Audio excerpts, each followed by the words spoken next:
let it show through our work. And you know, it's interesting. And I really feel like we need to make more films that have commercial appeal. You know, I think that's the biggest challenge for us, is that, you know, we can always find things that are really, really powerful on EWTN or some of the other network television shows, but our kids don't watch that. And I think that that's the spiritual warfare that we have right now and what we owe to our own kids, to say as artists that this is what we're going to do to make our parents proud, make our religion proud, make the Sisters of the Immaculate Heart of Mary proud, because they taught me when I was younger, and they taught my 11 siblings as well, and we turned out pretty good, except for a couple of us. But this has been just a blessing, making this film. The entire process and the power of prayer, quite frankly, in making an independent film. The budget was $7.5 million, and we raised it locally in Philadelphia. Wow. And I never sent a prospectus out until people read the script. And I said, if you believe in the script and you believe that we need to have more films like this made, then I'll send you the prospectus. And we raised it, and thankfully it was a couple years ago when you could raise money. And so now the biggest challenge for us is to find a distribution partner, and we're working on that now. I've been very fortunate. Dennis Rice, the former director of marketing and PR and distribution for Disney, left Disney about a year ago to start his own company, and he screened the film about 9 months ago and said, you know, Hollywood has gotten away from these types of films. If you don't know this, my mother passed away a couple weeks ago, unexpectedly. And it was very, very difficult for all of us. Toward the end of the film, where there's a nun laying in bed and she pumps her fist, that's my mom. So her expression growing up, when 12 of us would get together in my parents' bedroom, and it was BYOP, bring your own pillow. And we'd lay on the floor, and we'd watch Singing in the Rain, or It's a Wonderful Life, or Casablanca. And at the end of those movies, she would always say the same thing, and that was, they don't make them like this anymore. And, you know, that's 30 years ago. And so I feel like, you know, that's our biggest challenge today, is trying to compete with the engine in Los Angeles that just doesn't embrace these films on a commercial level. And, you know, you're immediately put into a category that says it's a faith-based film. I mean, this to me has always been a story about the equality of dreams and the immortality of influence. And that, I think that's what Kathy Rush's legacy is. I mean, you look at Teresa Grentz's credentials and what she accomplished. And, you know, some of the other players on the team who went on to do such great things, where, you know, she was the head coach at the University of Illinois. She won the national championship as the head coach at Rutgers. She was the Olympic head coach. And when you find these strong women who lead other women, and that bond, that connective tissue of sisterhood, I'm fascinated by that. And I think on so many levels, that's what this movie's about, is that you have different women at different phases of their life who come together for one common cause. And the story lives forever.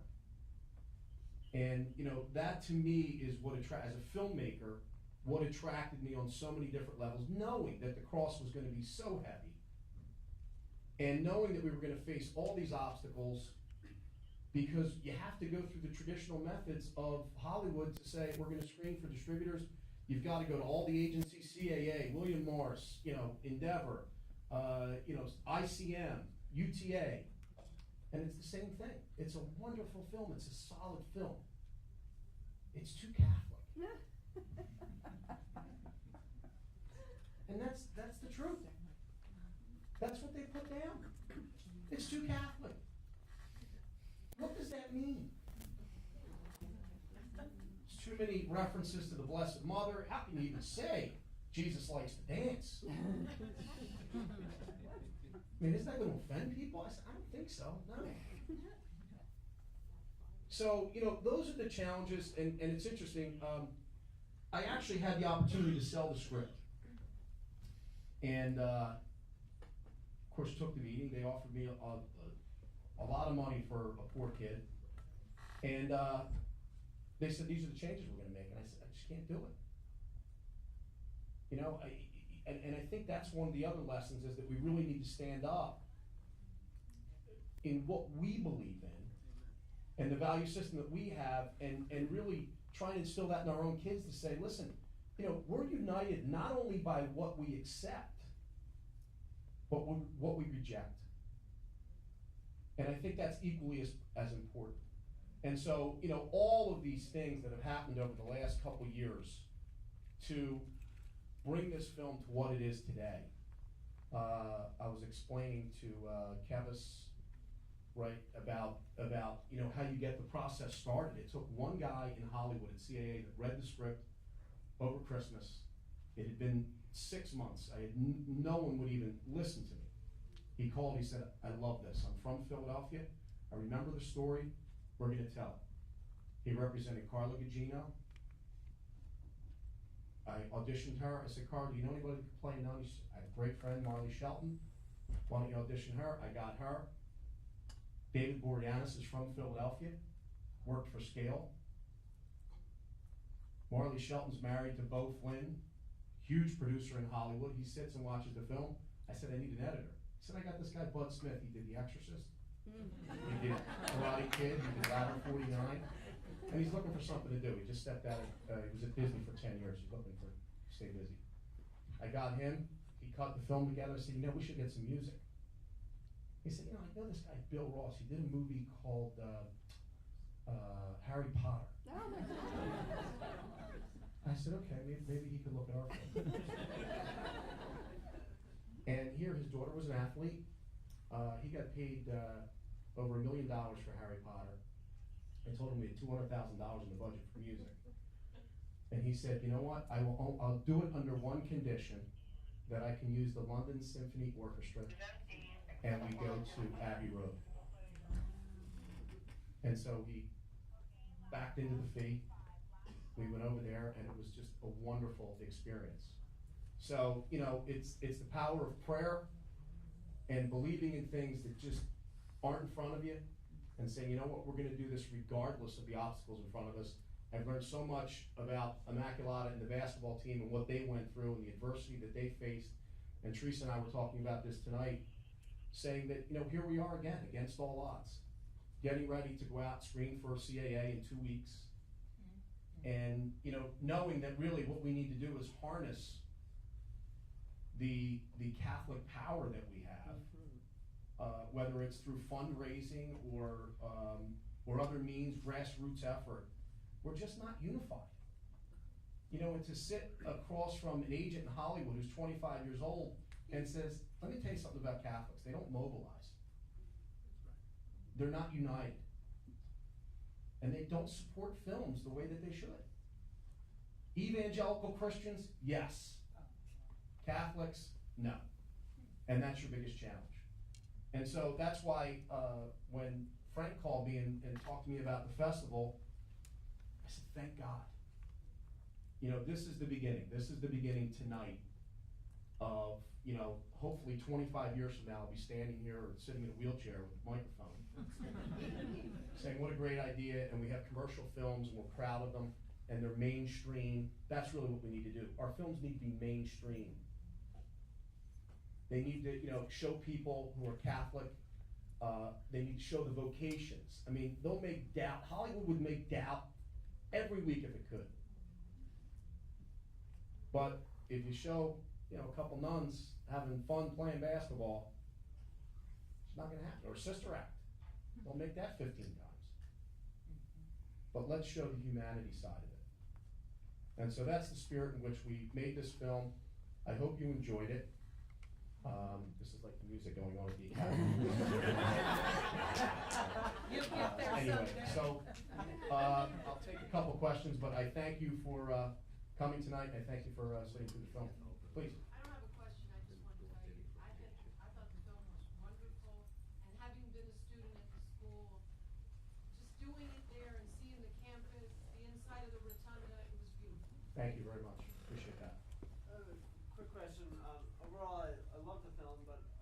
say the ending seemed very abrupt. Well, we didn't have the credits. We actually ran into, I was wondering if that's how you intended it, or if well, that- we're actually gonna drag it out a little bit. There's been a lot of questions, you know, what happened to the team? You know, so we actually, to be perfectly honest, we were in the process of working on that, and literally my mother passed away. And I said, we have to ship it as is. I don't have time to go through the credits. If they love the film, you know, then we'll add the credits. I believe it's a big part. I think a lot of people wanna know what happened to the players. What, you know, that's really Kathy Rush's legacy. The point guard, Marianne Stanley won 3 national championships at Old Dominion. She now coaches in the WNBA. One of the other players, Judy Martelli, she married Phil Martelli, who's the head coach of St. Joseph's University in Philadelphia. Rini Portland was at Penn State for 25 years plus. And I think when we talk about the immortality of influence, that to me is really what makes this film so powerful. That, you know, we've all had people in our lives, whether it's a teacher, a coach, a parent, where you say, that person changed my life forever. And I think that's, you know, so I agree, and you know, we'll add that, you know, when we get more money. We have it all set, but it just needs to be fine-tuned. For some reason, I really felt like a little bit more Catholicism could have been put in, but maybe from your experience, you're saying it would have been rejected, like perhaps like going to chapel before the games, or Ash Wednesday. I mean, we would go off playing Madison Square Garden with ashes on our heads. Right. I mean, or saying the prayer, or God of prayer, hear our prayer when have our team huddle before the game started. I mean, all those things kind of. We'll put out a Catholic DVD, trust me. The version that the university saw was 1 hour 52 minutes, and this one is 1:40. So the 12 minutes that were cut were really, you know, what we need to do is we need to be sensitive to the commerce side of what we do. And so for us to make it strictly Catholic, it scared a lot of the distributors. So what we needed to do is really make it more of a Christian film, so it could embrace all religions. And there's, you know, a lot, especially a lot of references to the Blessed Mother. But saying a prayer, I mean, I You'd think be surprised. Yeah, I don't think that's gonna. It did. Really? Yeah, trust me. Oh, believe me, I had some battles. It isn't, yeah, it is there. It's on the cutting room floor. We have Ogata players, we have the Hail Mary, we have, interesting, right, sister. The original title for the film was, Our Lady of Victory. And we did, focus groups, and, they came back and said, you know, not only is the movie too Catholic, the title's too Catholic. So we changed that, you know, to the Mighty Max, which is the nickname of the team, and that seemed to work best, and satisfy everybody's needs. Because our goal is to get it out, you know, for a wide release. And that's, you know, otherwise, you know, it's just, we'll do churches. And, you know, that's not really what the goal Yeah, I mean, is. but my goodness, you have the nuns in heaven and all, I don't understand why that, you know, like the team, the prayer, and then the players, I mean, gosh, we would say our prayer and then come out Yeah. with the vengeance and roar and like, go get them. I mean, you know, so there's nothing wrong with that. That certainly shows the, you know, determination and the. Can you come to my next meeting? I agree. I mean, we've been going back and forth on this now for the last 9 months. It's really, really painful. Really, really painful. So, anything else? Yes. One question. When you're actually shooting, Tim, firstly, my condolences and loss to your mother. Thank you. When you were actually shooting and in your principal photography, were there any challenges that came up that were like, oh, like, go figure, this is gonna happen now? Well, you know, to kind of hold up your production? Oh, every day. Yeah. Every day. I mean, it is just, it's a fire drill for 30 days. I mean, it was interesting, the pipe scene, which it was the last night of shooting, it was July 2nd. And I said, you know, it's a shame because we really needed this to be a cold night. Because, you know, they have their jackets on. We're in Philadelphia, it's hot all week, it's in like the 80s and 90s. I said, I don't know how we're gonna pull this off. You know, can we do fake breath? Can we do anything? Teresa was on the set, and I'm telling you, from about 6 o'clock at night till 4 o'clock in the morning when we finished shooting, it went from like 80 degrees to about 45. And I said, I mean, you talk about the power of the Holy Spirit. And you see that breath, that's actually July 2nd at 4, I think we finished at 4 or 5 o'clock in the morning. But this cold front blew in, and we woke up the next day and it was 90 again. But it was the most bizarre thing because we needed it. But filmmaking, independent filmmaking, is nothing but putting fires out all day long. So, thank you very much. Appreciate it.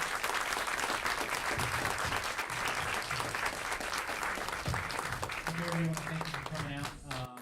We didn't get to introduce ourselves. I'm Frank Brent. I'm the film coordinator for the John Paul II International Film Festival.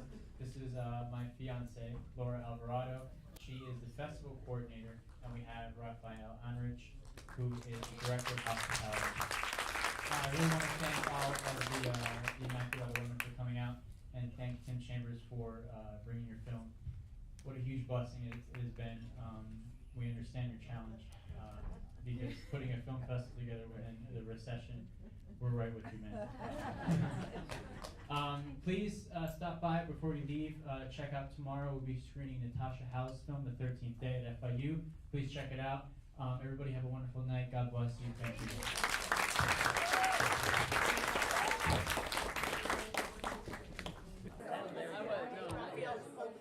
I was the Kansas City. That was one where they all found out. Remember, you came in, you were just a freshman. I said, don't worry, you're going to be just fine. Here we go.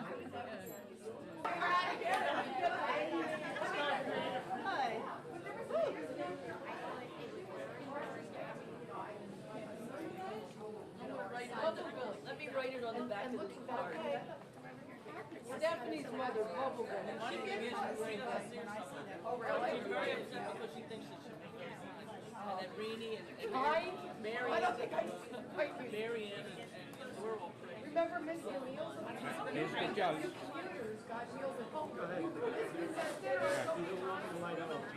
No, the light doesn't bother me.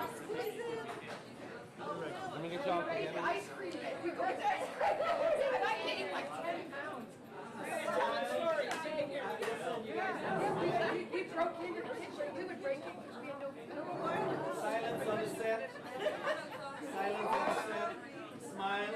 Yeah, get a little closer together. There you go. That's good. All right. Hey, hey. Good. So this is right.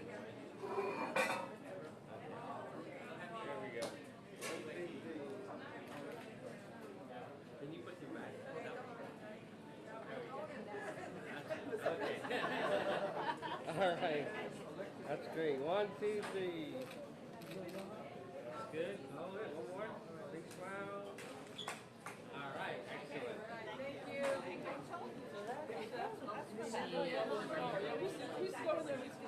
Oh yeah, we would dig in there, make chocolate chip and all, but because the cafeteria was closed and we had no food. She didn't tell us. Yeah. We just let us go to the back door. Remember? Yep.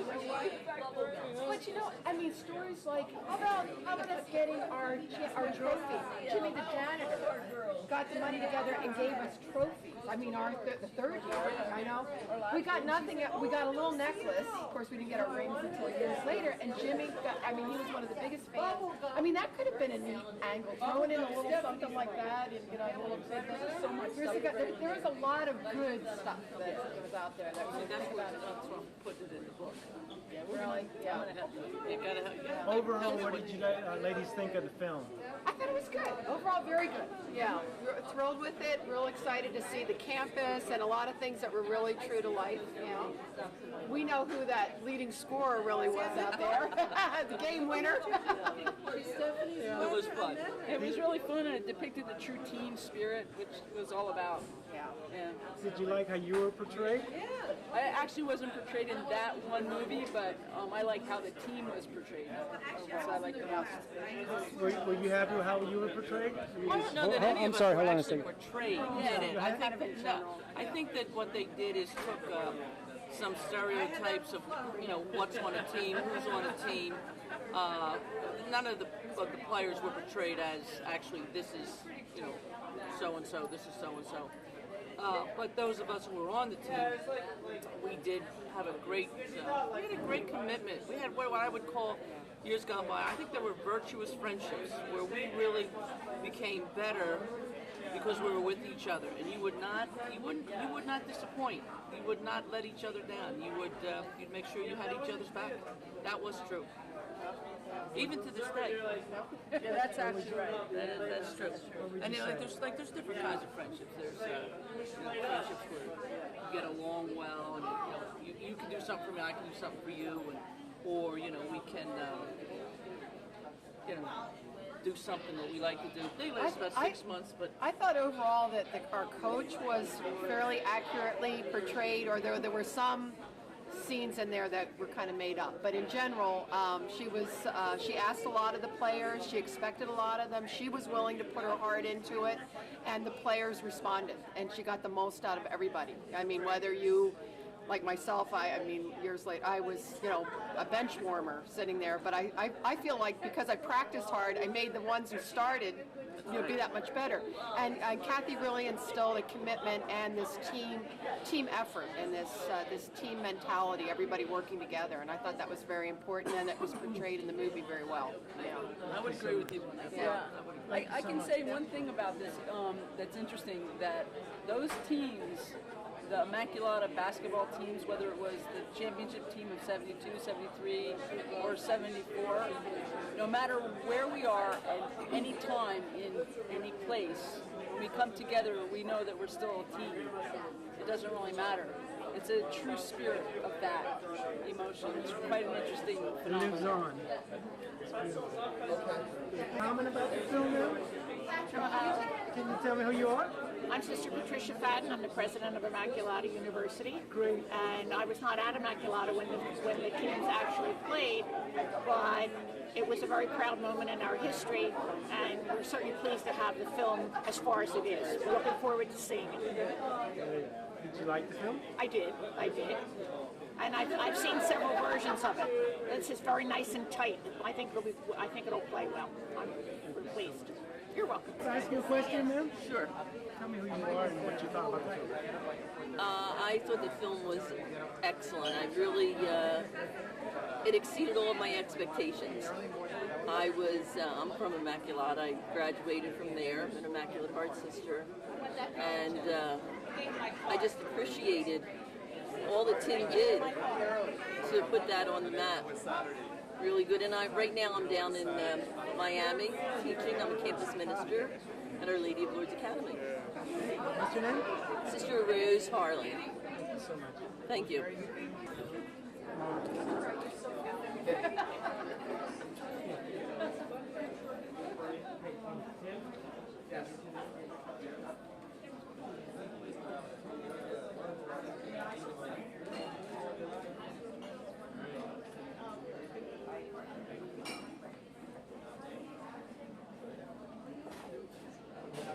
Let's put this one instead, guys. It's wider.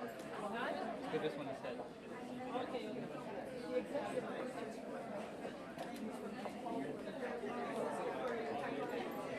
Right, that might be that. I don't, Yeah. And now he has, doesn't he have like a pirate museum, and wrote a book in Key West? Key West, yeah. I went through there. Yeah, that's Pat, and he's from Paulsboro. Ask him That's about funny. it. I didn't know that. My husband's from Paulsboro. Yeah. Leeds red. He only Yeah. acknowledges Yeah, Paulsboro Raiders. Ask him about the Raiders. Ask him about his dirty past. pirate cast. Yeah. Yes. Do you want us in there? You know what it says? What?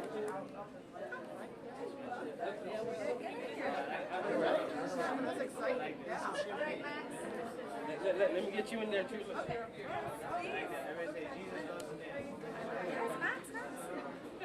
Max. Would you like to be in that?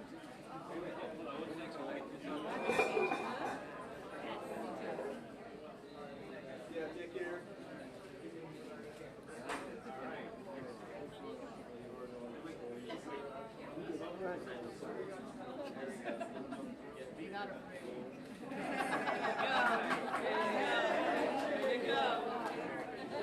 Good luck to you.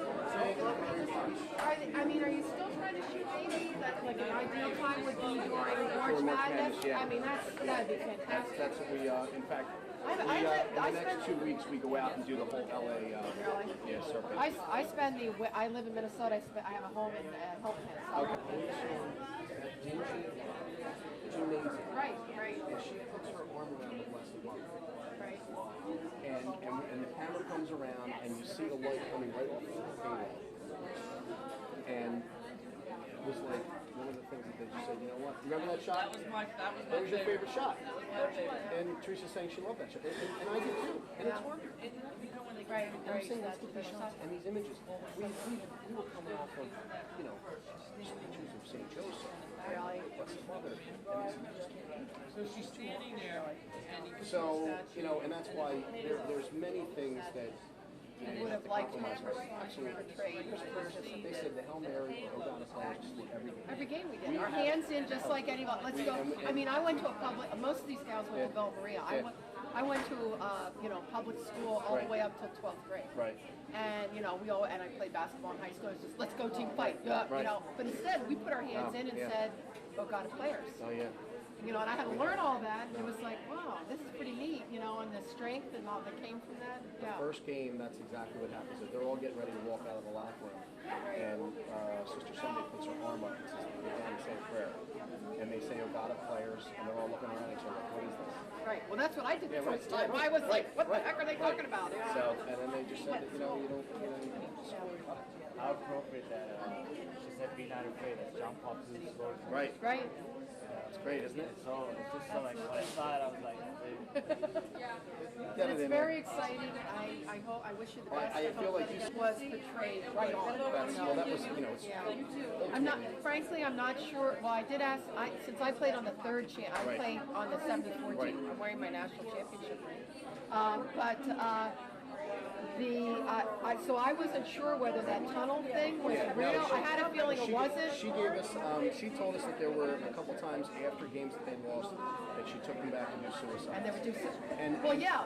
Right, and that was her I thing. became a said, marathon runner. I was always good at suicide sprints. I never knew it, but I used to win them. But they've done that in every basketball movie. Yeah, So right, we so you have did to find something a little something that's a little different where... Right here is fine. I know who you are. Step forward just a little. I know who you are, but just for record for my camera, tell me who you are and your film. My name is Tim Chambers. I am the writer, director, and producer of The Mighty Max. And what do you think about this John Paul II Film Festival and what it brings to work like yours? I think the John Paul II Film Festival is a great idea. I think that there's a void in the market for faith-based films and trying to find audiences who will support them. When Frank Brennan had called me and told me about this idea, we immediately embraced it. We think it's a great idea. And I think the biggest challenge for most filmmakers when you make a faith-based film is trying to get distribution for them. And I think this is the beginning of something that's going to be great. I think a lot of filmmakers, knowing that there's an opportunity here to screen your film for distribution, will now encourage them to write scripts, make films, knowing that there's a platform for them to show their craft and show their goods. So I think it's wonderful. It's been a great time, great people, who share the same values.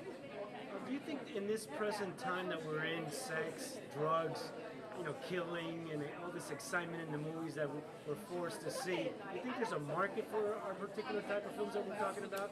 I do. I think there's a huge market for not only family films, but faith and family films. I think that's one of the biggest challenges right now in Hollywood and getting distribution is there really isn't an outlet or a company that said that this is what they're going to embrace, which is a grassroots effort in trying to get films out there. I mean, you look at how formulaic all the successful films are, and let's face it, at the end of the day, we can't just make films that are all about art. I mean, we need to straddle that line between art and commerce, and I think that's where we are right now, is that, in making The Mighty Max, the thing that we wanted to do was make a faith-based film with core values that had commercial appeal. And, that's a unique mix. And I think any time that you have members of the clergy or the vocations, the nuns, Sisters of the Immaculate Heart of Mary, people immediately look at those professions and say, it's a faith-based film. And, for us, when we made our film, we looked at it as more of an inspiring sports film for young girls that had faith-based elements. And unfortunately, that puts you in a certain category where, in fact, we feel that there's commercial appeal there, knowing that we're going to need to go up against Saw and all of the other gory films that are out there. And it's a daunting task. I mean, we recognize that. But I think in time, and hopefully sooner rather than later, Hollywood will embrace these type of films and realize that there's an audience for them. And I think it's incumbent upon us to mobilize and support films like this, because that's really why they're not distributing them, because they're only saying that teenagers go to films, and I think a lot of it has to do with the content that's out there. Last question. Do we have to go through Hollywood to get our faith films on, or can we as Catholic and religious people start our own distribution, or is that a plea that we should be asking? Well, the way the system's set up right now, I think you have to go through the Hollywood system. I just don't think that there's any alternatives at this time to combat that. And believe me, I mean, I love a lot of the Hollywood films that are made, a lot of the action flicks. But I think there's room in the tent for faith-based films, but I just don't see a company out there right now who's embracing these type of films. And I know that even in the last couple of years, whether it was Miramax or Fox, they started a Fox Faith division. It's direct to video. I think there's a lack of respect for the genre, and I think what you're going to need is one film to kind of break out and prove to Hollywood that there is an audience out there, and there is, at the end of the day, it's about bottom line for them, that there is money to be made in making these types of films for this type of audience. So much.